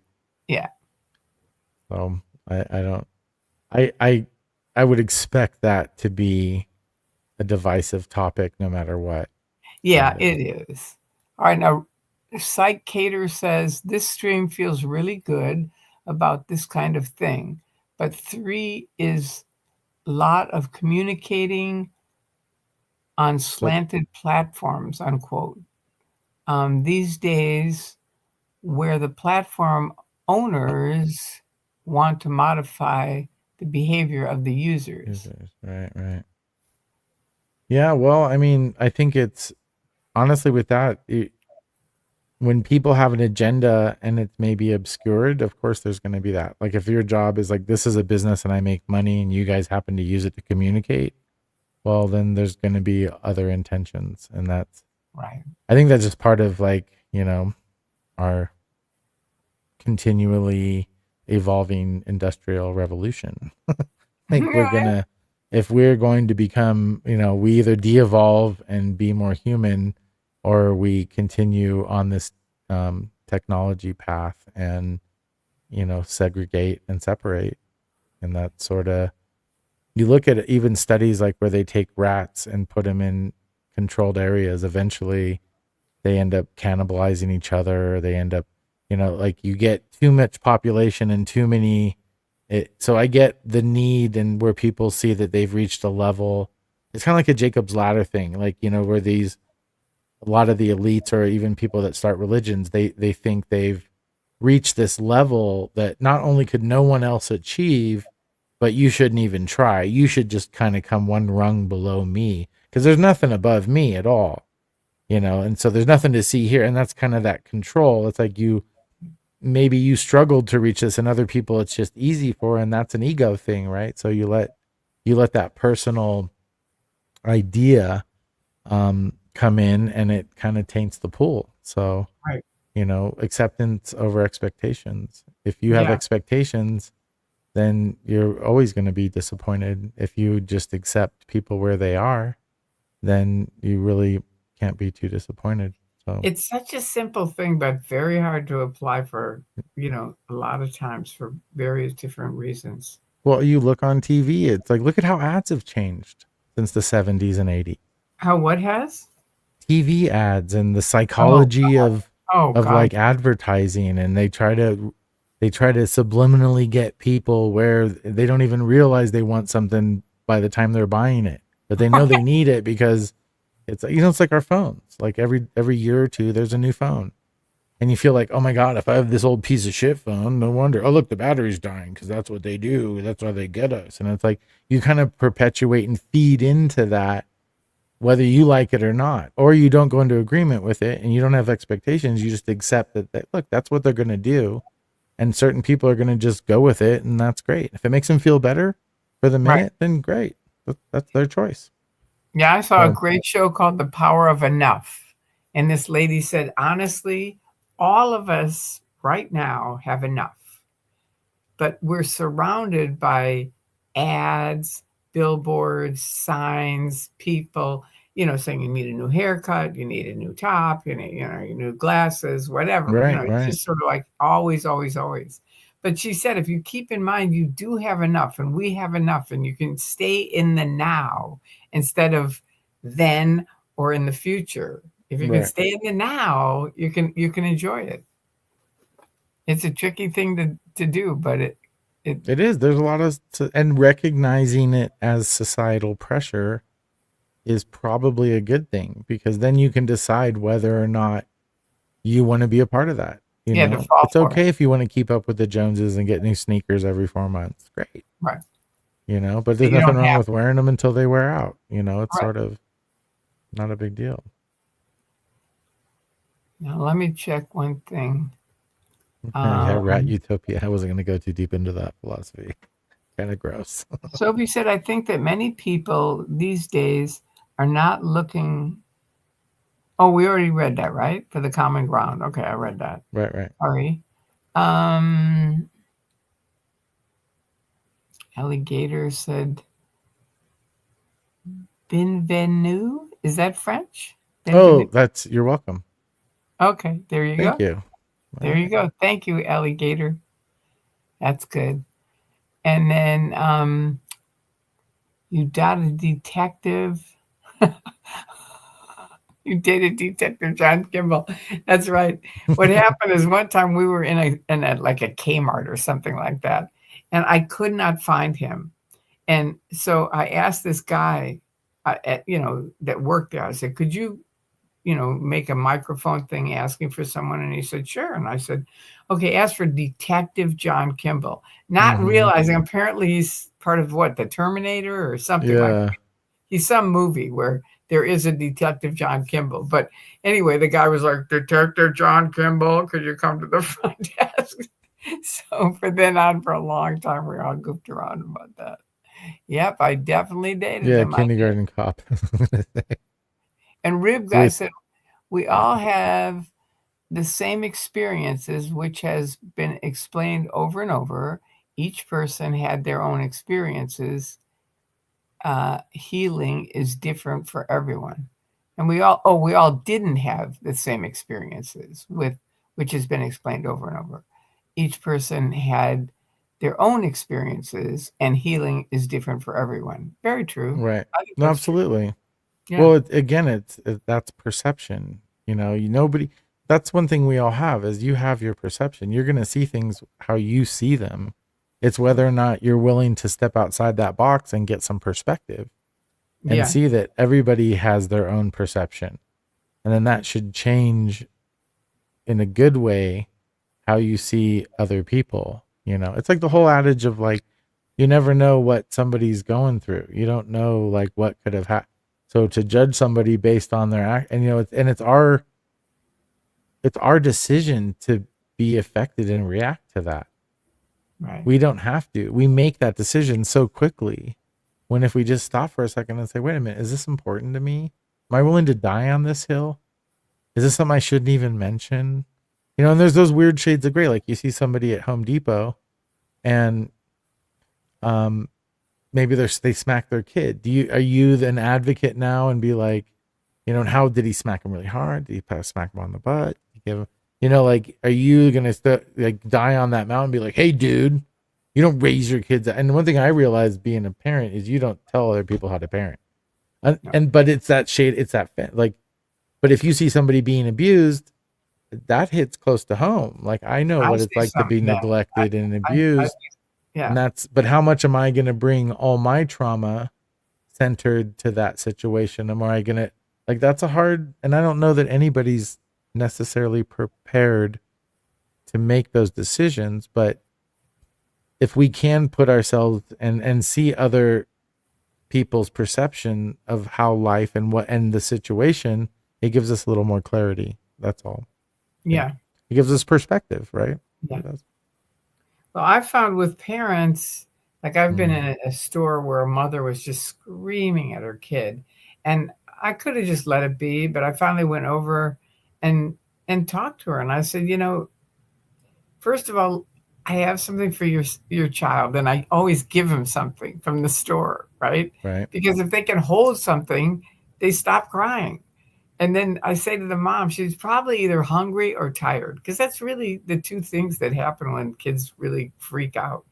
And the moms calm down right away just at the idea that maybe it's something other than them, fighting with their kid. There's a viral thing, I think it's on Instagram or something, where they have videos of kids crying and they take a piece of like Kraft cheese, like a cheese slice, and throw it on their head and they stop crying immediately. Yeah, I know. It's hilarious. I know. Not for I them to always, eat. I think it's just like, whoa, what did you just do? no, Did it's you just just throw a piece of cheese on my head? a distraction. And it's like, Right. what was that about? But it does change them from being hysterical. All right. Right. Now, I see. Psychator says, did you want to say something? No, I just saw what is it? Tycho Vi said, do you people ever dream that you are back in Scientology? And I would say to that, what do you mean, you people? um, yeah, I used to have really crazy dreams about being back into Scientology after I got out. I I've heard a I lot don't of see much CEO wrong with it. guys have those dreams. I don't, but I don't dream. But Yeah. Kimball said I do. So he said it, you have whatever it is, where Yeah. your eyes flutter or something like No, that. Kimball is a dentist up in Washington, and he's a questionable human being. He's a very questionable human being. But But I anyway, wish point him being, well. I don't I have hope he dreams like heals. that. But you know what? Robert Von Young used to call, you know who he is? Yep. All right. Yep. I He know. was a writer for Freedom Magazine, for anyone who Mm-hmm. doesn't. And he would call me every night after I escaped out and talk to me and talk to me. And, he said, this is a lot like an abused woman, where a lot of people go back in. And back in the early days, people would leave and go back in because, Mm, they didn't have a community out here. right. And I said, do you think I'm going to go back in Scientology? And he said, well, it's not impossible. And I said, Right. okay, Right. listen to me carefully. Talking to me, who has epilepsy and was made wrong for 30 years, called a degraded being, PTS, that, fighting the entire flag land base. I got them all crammed and corrected. But, it's been a fight for me. I said, saying that to me is the same as saying to someone who is a Jew who got out of the concentration camp, we're really worried you might go back in the concentration camp. That's how I feel. There's Right. no way ever. I said that when I was in Scientology. Hmm. My last CS was, see if you can walk down the street and not think about your case, which is like, don't think about an elephant. It's like Right. there. And I stood out in the middle of the street and I went, okay, that's it. I am done with Scientology forever. I am never, ever going to get auditing this lifetime or next lifetime or Hmm. any lifetime before that.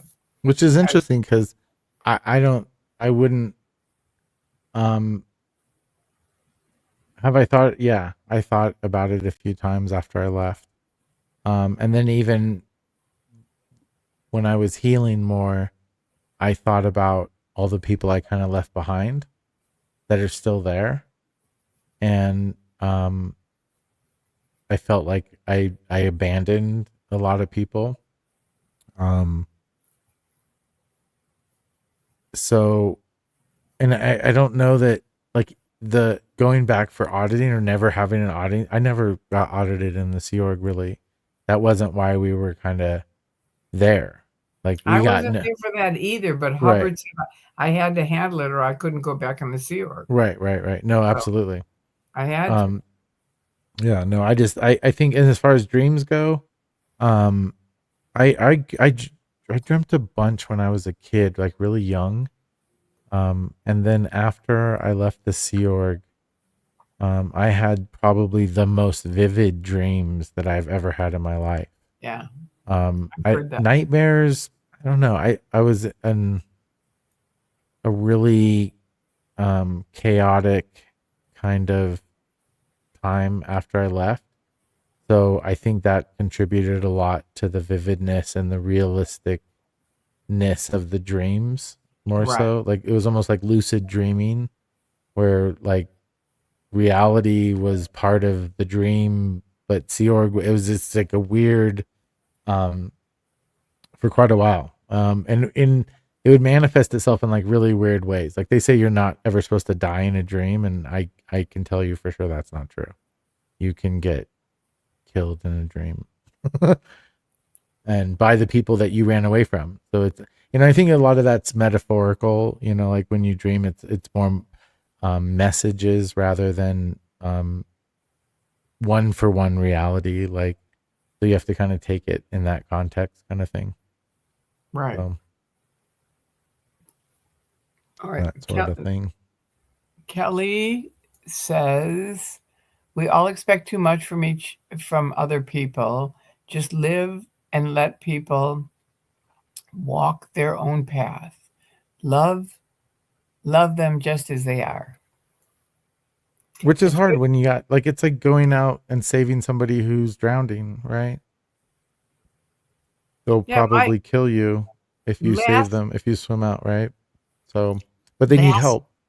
last night, my friend, we were at Spanky's, and then a friend of ours came over and told us that this guy had slammed into his car. Hmm. He was like in a busy Highland, that real Highland, Hollywood Boulevard right there, all those cars and Hmm. stuff. And Hmm. this guy jumped out, slammed the car door, and he said, what's going on or something like that. And the guy took out bear spray and Oh wow. sprayed it in his eyes. So he said, I barely got over to these people's house, and I was like knocking on the door, like, please let me use your hose, just Oh, to hose off his eyes, right? And he just, he was like, got me. someone's gonna help him.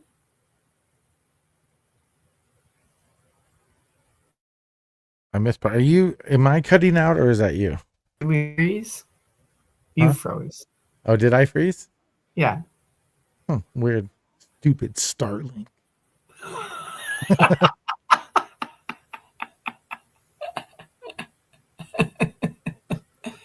We got to have another party. I think we should have a party here in LA, and you can come, everybody. Now this is from Diane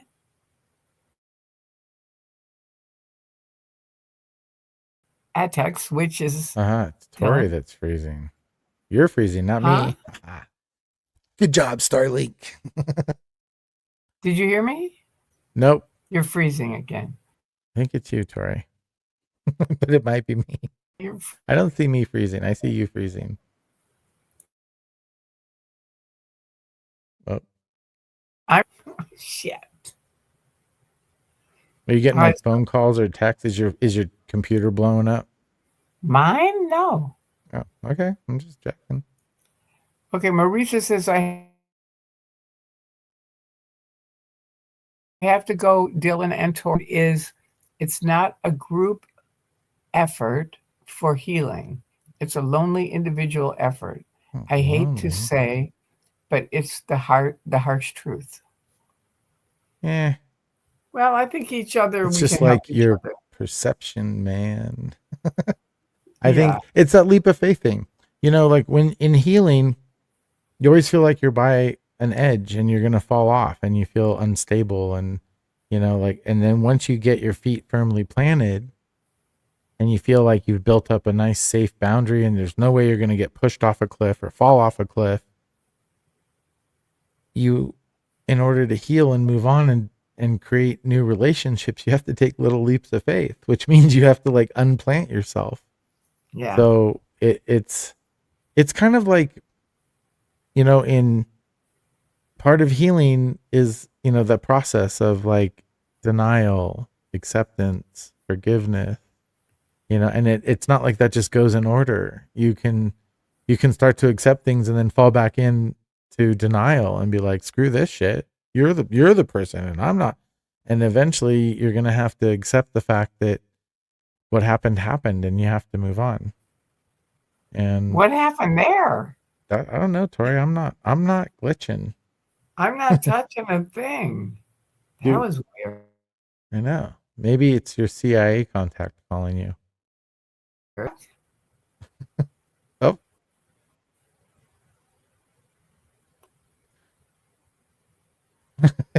Are you not talking, but talking? Because I couldn't hear you, so I thought you were doing the same thing. No, I'm actually saying words. Sounds are I've been coming out of my mouth that make noises that people understand. well, I've been talking. No, you are. I love talking to you, Tori. They said your connection is going in and out. Mine is or yours? I think it's you, but I'll take, if you want it to be me, it's me then. No, I So I'm just cool don't with know. that. I don't know what to. Um, one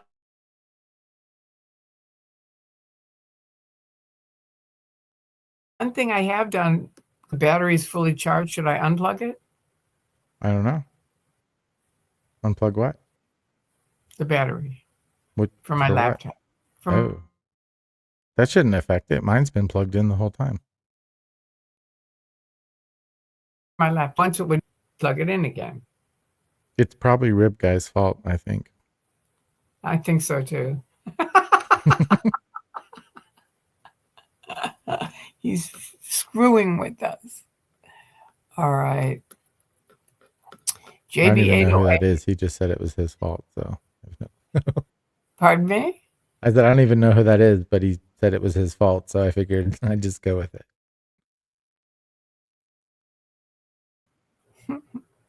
Dame Kelly, I had so many cracks, permanently blacked out, that I finally upgraded. Wow. And you're right. I wasn't too impressed with the new phone.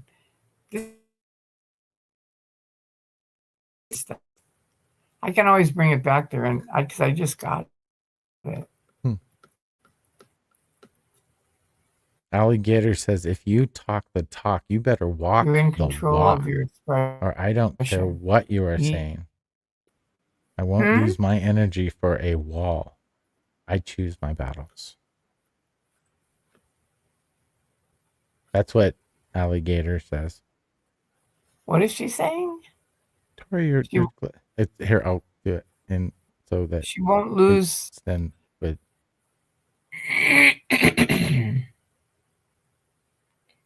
If someone is stiffing, I think you're way behind in the chat, just FYI. that's usually always what's happening. Okay, now I'm at the bottom. And Sophie said, Tori Magoo, Marissa's name on YouTube. I know, I get it. I know, I just forget it. And there's It's the Matrix. the alligator. If you talk the talk, you better saying, I won't lose my energy for a wall. I choose my battles. Okay. I just read that one. Pardon me? I think I just read that one. Good job. I know you It's like did, but I didn't quite hear it, and I Oh. didn't understand what she meant by I won't lose my energy for a wall. There's the problem. See? It's the phone. Maybe that was it. That's the other moderator. Nice. I'm online. Uh-huh. The other moderator. Okay. All right. I'll try it. Thank you. You're That supposed to like the get up, chat. turn to the east, sit down, make. Well, she said, I don't want to leave the site. So Oh, you have to leave and come back? No. I'll hold down the fort. She said you might have too many windows open, and I had two other ones. It shouldn't be enough to glitch like that. You're opening windows on me? No, I wasn't. You and I kidding, opened them Tori. up in the beginning. Oh, right. Yeah. I wouldn't know that because can't see your screen. That seemed to help though. You're not glitching anymore. Oh, spoke too soon. Everybody loves that I still have A window or two. Try again, philosophy. That didn't work. Or maybe it did. Did it work? Looks like we're good now. Oh, I think I should do for, Yeah, I think we're good. and then, and then I'm just, yeah. No. All right, we're not doing anything. Are I we? know. Is our topic I over? Are we answering questions? What's going on here? I know. I think we're over. So thank you for everyone that came on, because now you froze again. No, No, it's you I'm not didn't. frozen, Tori. Okay. You look Maybe like I am. I don't know. you were frozen. Was I?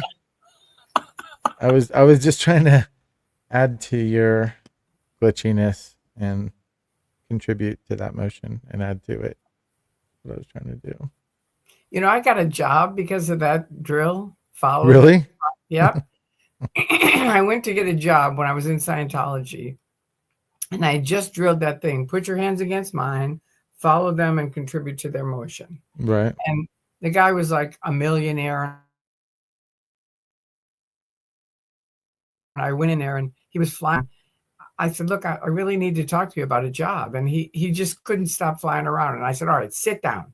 And he sat down. I said, "All right, put your hands against mine." And I said, "All right, Oh, you follow actually them." just did the drill with him? That's balls of steel, Tori. I love it. What did you do? And I said, "It's Scientology. Now, do I have the job or not?" He said, "You got the job." That's right. Very cool. Well, you deserved it, I'm sure. Bring everything with us. It was very cool. Just part one, so we're going to have you on again Yes. for I'm sure. the deeper Good Dylan. luck. Good luck trying to track me down. All right. So, does anyone have a question before we go? Let me see. I did a good job not answering a lot of your questions, so I got that going for me. Sophie loves me, Tori, so much. She has the best stories. That is a pretty good story, isn't it? That I got That a was a job good with that. story. Yeah. Oh, And isn't that like, what is that? That's not opera by dupe, right? Is it? I think it is. Operation by duplication. Yeah, yeah, yeah. Okay. I think it is.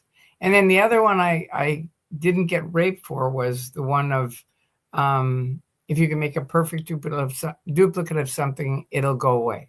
It'll as Right, is. right. Yeah, as is it. Right, right. Yeah, and I was hitchhiking from Sunset back to around Asho, the old Asho on Temple. And this guy stopped the car and said, "I'm a sex maniac." And I just, at first I thought, "Oh my God." And all these people had said, "You've got to stop hitchhiking."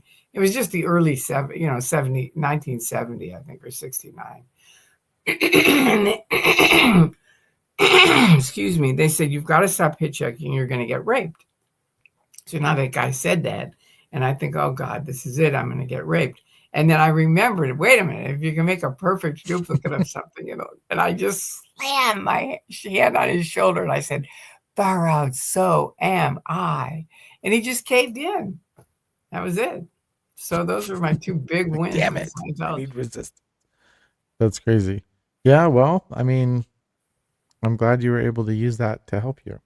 I know. I always tell Absolutely. that to women because you can always use it. And that's all guys that are creepy are just looking to get you to cry and stuff like that. It really worked. Yeah, And it it does turned out seem. he was one of those guys that was killing women. He's in the book of sex maniacs or whatever. There's a book? I don't even want to know. There's too many dudes giving us dudes a bad name. Kind of pisses me off. Oh, there's a lot of good dudes, and you're one of them. See, we love seeing and hearing you, Dylan. Thanks for coming on Tori's channel. Tori is There's a bunch of gangster people for that said, real. "I love you, Dylan." Sophie, love it. That's from Marissa. And Marissa, you have to come back here soon. Wasn't he a serial killer? He was a serial killer. That's what he was. Yeah. Well, He's in a book of serial killers in LA that killed women. that is awful. And that sucks. That's terrible. Huh? That's terrible. But Well, it wasn't really. Scientology helped me. Yeah, it didn't help him or his victims, but whatever. He should.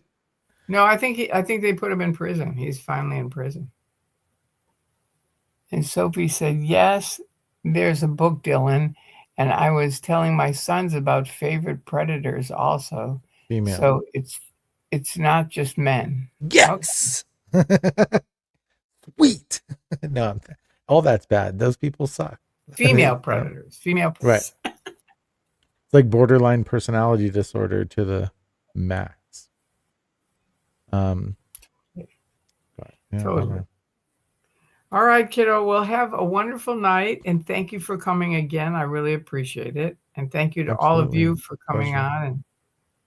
And he's answered all your questions. Yeah, we can ask more questions. I'm pretty good at avoiding questions that I am not super comfortable answering. So I have no problem with that. All right. Well, I think everybody was really happy to hear what you had to say, so that was important.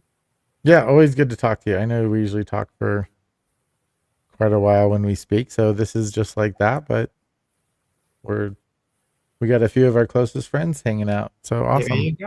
There you Yeah, go. So it was good. All right. absolutely. And it'll be up here so other people can hear it. Woohoo. Vote for Woo-hoo. Tori. All Give her right. memberships. I'm never monetizing, so you can go to my channel and just say hi.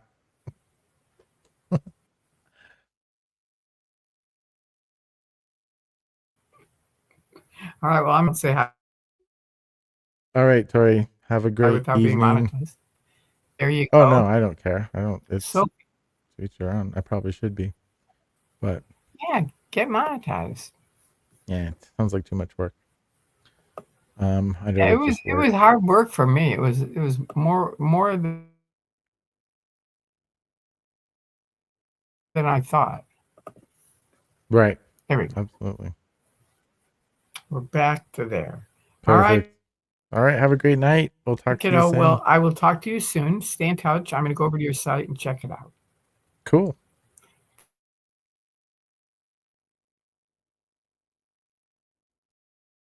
Thank you to everybody for coming. And there.